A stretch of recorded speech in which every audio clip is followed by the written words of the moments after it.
The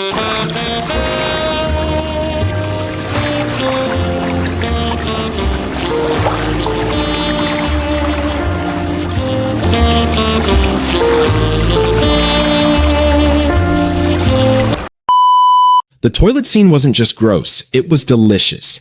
Ewan McGregor almost injected real heroin for his role, and a US senator attacked this film without ever watching it. Trainspotting's behind-the-scenes story is more insane than anything on screen. Let's dive in. What's up, everyone? Today we're uncovering 50 absolutely wild facts about one of the most controversial films of the 90s, Trainspotting. From chocolate feces to feuds that lasted decades, method acting that went too far, and a soundtrack that changed cinema forever. This £1.5 million indie film became a cultural phenomenon that defined a generation. If you love film history and behind-the-scenes secrets, you're going to want to stick around for this one. Let's choose life, and let's get started. Number 1. The revolting feces in the infamous worst toilet in Scotland scene was actually made from chocolate, and reportedly smelled quite pleasant on set. This made the actors' genuinely disgusted reactions even more impressive, as they had to pretend something delicious was utterly revolting. The crew had to eat it between takes.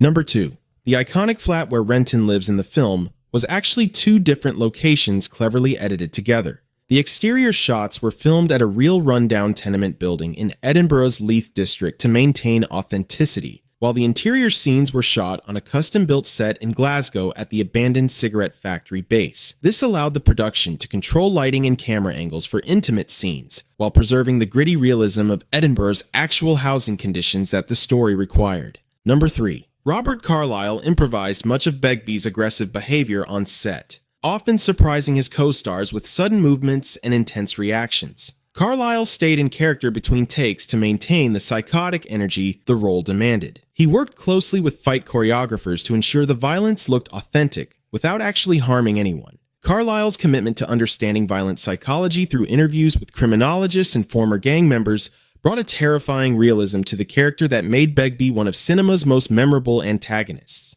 Come on! Come on! Ah! Number 4.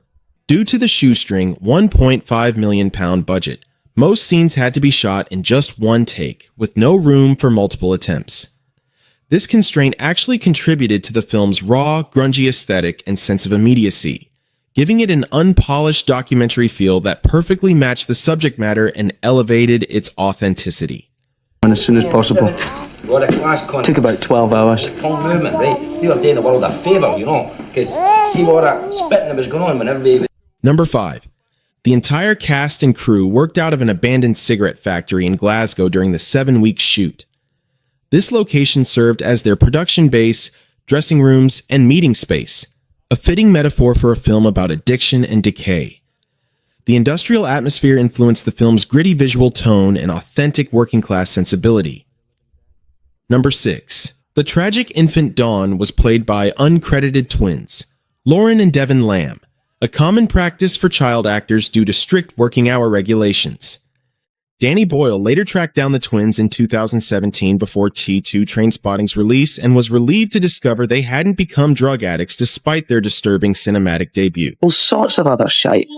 Got no money, can't get pissed, Number 7. Danny Boyle was heavily influenced by the colors of Francis Bacon's paintings, which represented a sort of in-between land, part reality, part fantasy for the film's distinctive visual palette. The oranges, browns, and surreal lighting throughout Trainspotting directly reference Bacon's distorted, nightmarish canvases, creating an hallucinatory aesthetic that became instantly iconic. Number 8. Director Danny Boyle initially considered casting Christopher Eccleston as the psychotic Begbie, because he resembled how Boyle imagined the character in the novel. Eccleston's intensity and physical presence made him a strong contender, but Boyle ultimately went in a completely different direction, choosing someone far more unexpected for this terrifying role. Number 9. Robert Carlyle was hesitant to take the Begbie role, believing he was too short to be intimidating as a violent psychopath. Boyle convinced him with one perfect line. No, small psychos are better. Carlyle later said, I've met loads of Begbies in my time. Wander around Glasgow on Saturday night and you've a good chance of running into Begbie. Number 10. Ewan McGregor, who played the lovable Spud in the film, had previously played Mark Renton in the stage adaptation of Trainspotting. He agreed to switch to a completely different character for the film, saying the characters were part of my heritage. His deep familiarity with the material brought authenticity to his performance. And a word, pleasure. It's like my pleasure and other people's pleasure. Number 11. For Diane's role, Boyle wanted an unknown actress so audiences wouldn't realize a 19-year-old was playing a 15-year-old character. The filmmakers sent flyers to nightclubs, visited boutiques, and literally approached people on the street until they found Kelly MacDonald working as a barmaid. It was her film debut and launched her career. What's your name? Diane. Where are you going, Diane? I'm going home. Well, what's that? It's where I live. Great. What? Number 12. Ewan McGregor shaved his head completely bald and lost 2 stone, that's 28 pounds or 12.7 kilograms, for the role of Renton. He wanted to authentically portray a heroin addict's gaunt, malnourished appearance. The physical transformation was so dramatic that friends and family barely recognized him when production began in Glasgow. Number 13. In his method acting research, McGregor read books about crack and heroin, met with recovering addicts from Glasgow's Calton Athletic Recovery Group, and learned how to cook heroin with a spoon using glucose powder. He seriously considered injecting real heroin to understand the character better, but eventually decided against it after long conversations with the recovering addicts. Number 14. Boyle was impressed when Johnny Lee Miller auditioned for Sick Boy by performing his lines in a perfect Sean Connery accent. Ideal for a character obsessed with James Bond, Miller had just finished filming Hackers playing an American character, so Boyle was stunned by his ability to switch accents completely and capture the character's Bond fixation. Number 15. Ewan McGregor was cast as Renton after impressing Boyle and producer Andrew MacDonald with his work on their previous film, Shallow Grave, in 1994. This established a creative partnership that seemed unbreakable at the time, making their later decade-long feud over the beach casting even more shocking and devastating to both parties. Number 16. According to Boyle, for Renton they specifically wanted the quality of Michael Caine's character Alfie Elkins and Malcolm McDowell's Alex DeLarge combined. Repulsive with charm that makes you feel deeply ambiguous about what he's doing. This deliberate character blueprint helped McGregor craft an anti-hero audiences couldn't help but root for despite his terrible choices. Number 17.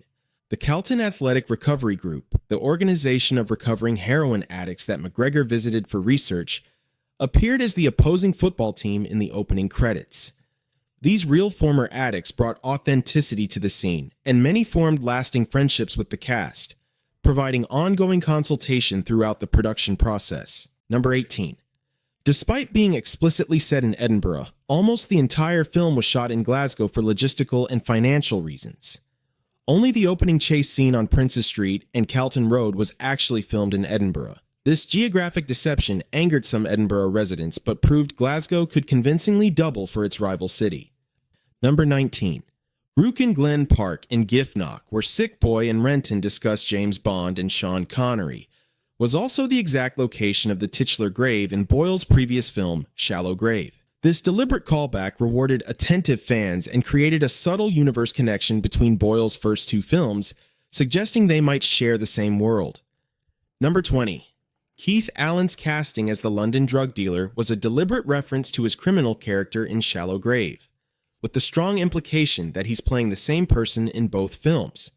This unofficial crossover suggested his character survived Shallow Grave and continued his illegal enterprises in London, creating an unexpected cinematic universe.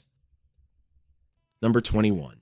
The great outdoors scene where Tommy suggests climbing Liam Uilleim was filmed at Corroor Railway Station, one of Britain's most remote stations with absolutely no road access.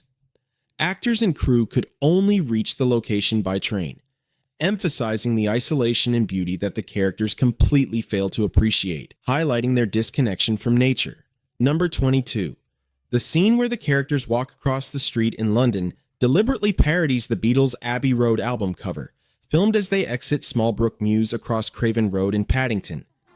This visual reference ironically contrasts the Beatles' cultural optimism with Trainspotting's generation of disillusioned youth, highlighting how British culture had transformed over 30 years.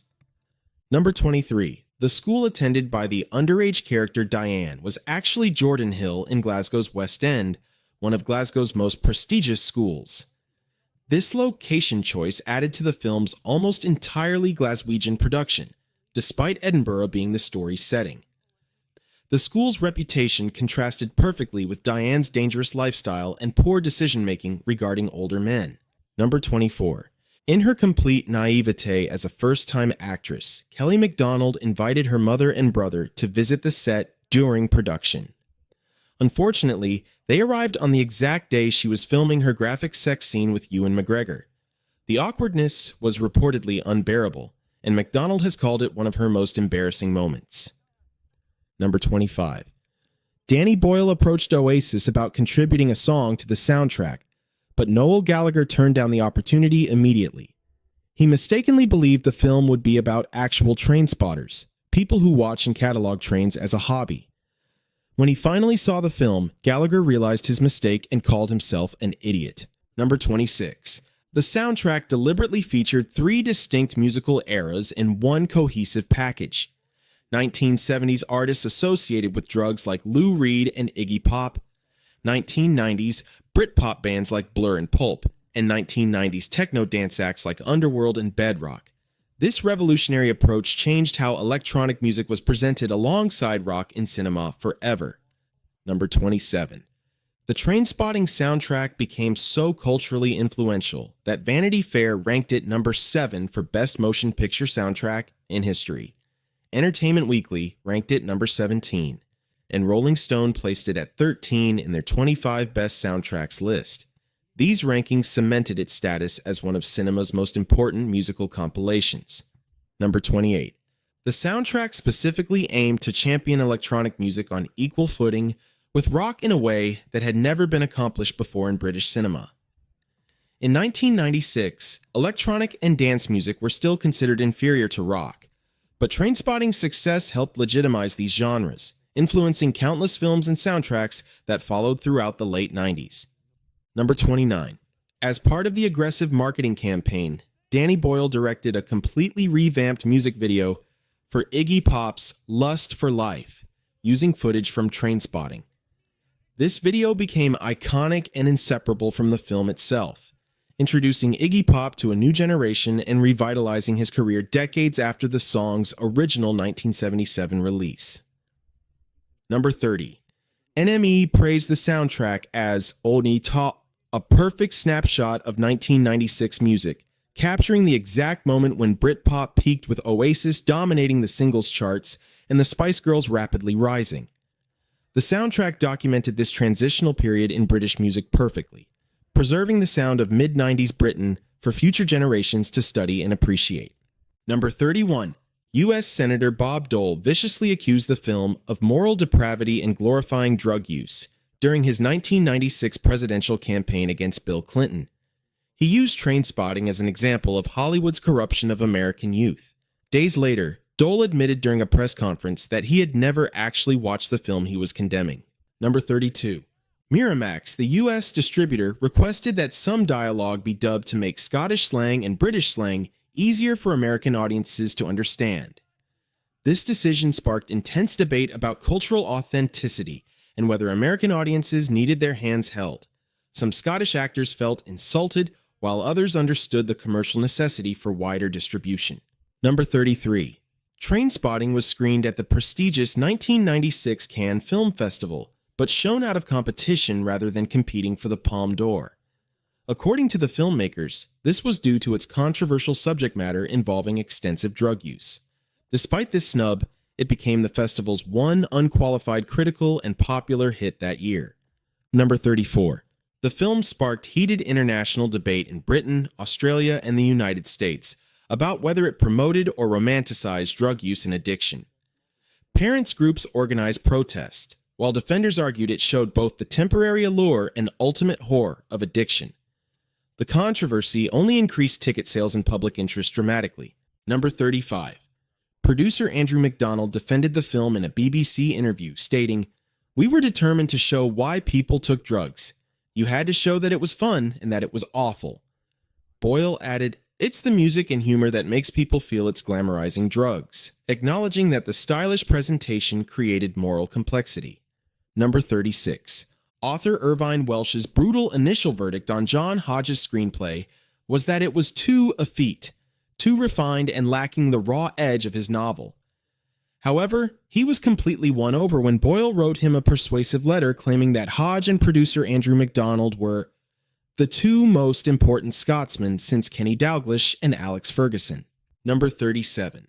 Welsh remembered that originally other producers wanting to option his book wanted to make a po-face piece of social realism like Christiane F. or The Basketball Diaries, grim, depressing films with no humor. He was genuinely impressed that Boyle's team wanted to reach mainstream audiences, not just the art house crowd, giving the story broader cultural impact. Number 38. Irvine Welsh himself appeared in the film as Mikey Forrester, nicknamed Mother Superior, Renton's heroin dealer and the character from whom they buy the opium suppositories featured in the toilet scene.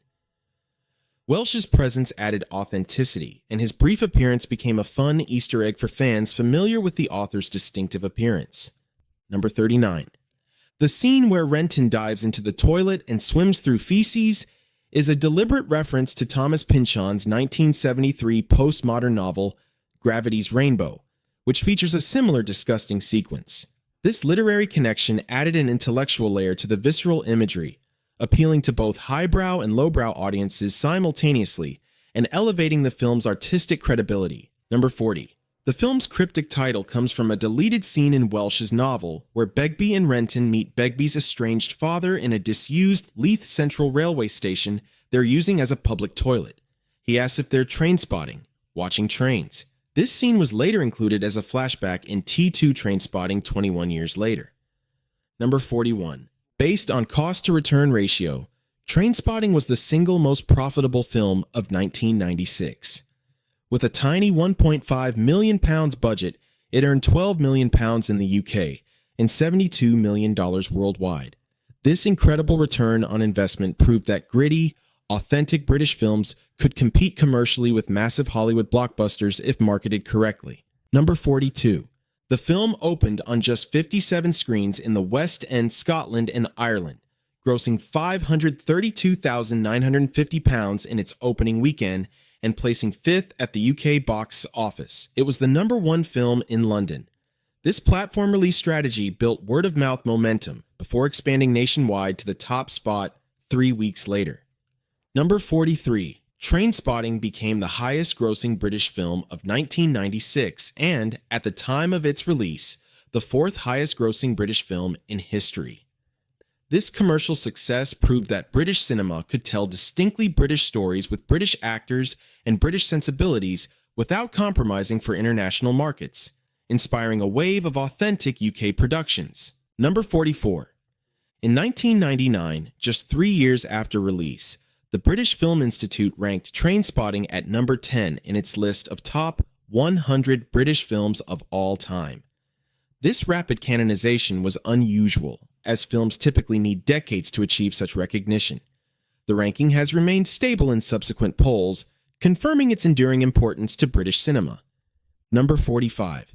In 2004, Channel 4 conducted a public poll and viewers named Trainspotting the greatest British film of all time, beating classics like Lawrence of Arabia and The Third Man.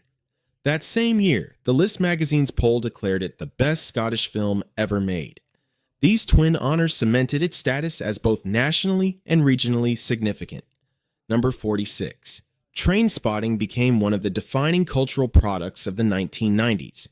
Cool Britannia movement that celebrated British creativity, music, fashion, and film.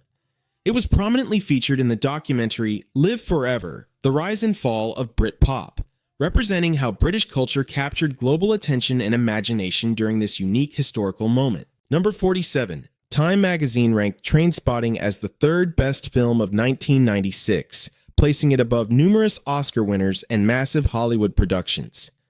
This American recognition was significant because it proved the film's appeal transcended cultural boundaries, despite concerns that American audiences wouldn't understand Scottish accents, slang, or the film's specifically British social context. Number 48. The film quickly developed an intense cult following that persists today, with fans memorizing dialogue, collecting merchandise, and organizing anniversary screenings. It's widely regarded as one of the most important and influential British films of the 1990s, inspiring countless imitators and establishing visual and narrative tropes that continue influencing cinema today. Number 49. Polygram Filmed Entertainment launched a publicity campaign costing £850,000. That's exactly half the film's entire production budget. This unprecedented marketing spend made the film feel like a Hollywood blockbuster rather than a small European independent production. The strategy included posters, postcards, books, soundtrack albums, and aggressive media saturation that paid off enormously. Number 50. Producer Andrew McDonald worked directly with Miramax to deliberately sell the film to American audiences as a British Pulp Fiction, capitalizing on Tarantino's influence. They flooded the market with postcards, posters, books, soundtrack albums, and the iconic Lust for Life music video. This comparison attracted Tarantino's fan base and positioned Trainspotting as equally groundbreaking and culturally significant. And there you have it, 50 absolutely insane facts about Trainspotting that prove the behind-the-scenes story is just as wild as the film itself. From chocolate toilets to political controversies, this £1.5 million indie film changed cinema forever and launched careers that are still going strong today. Now, I want to hear from you. What's the most shocking fact you just learned? Did you know about the McGregor-Boyle feud? Would you have eaten chocolate feces between takes? Drop your thoughts in the comments below. I read every single one. If you enjoyed this deep dive into 90s cinema history, do me a huge favor. Smash that like button. It really helps the algorithm show this video to more film fans like you. And if you're not already subscribed, hit that subscribe button and turn on notifications so you never miss when we uncover the secrets behind your favorite movies. Coming up next, we're diving into another 90s cult classic with secrets you won't believe. Trust me, you don't want to miss it. Thanks for watching, choose life, and I'll see you in the next one.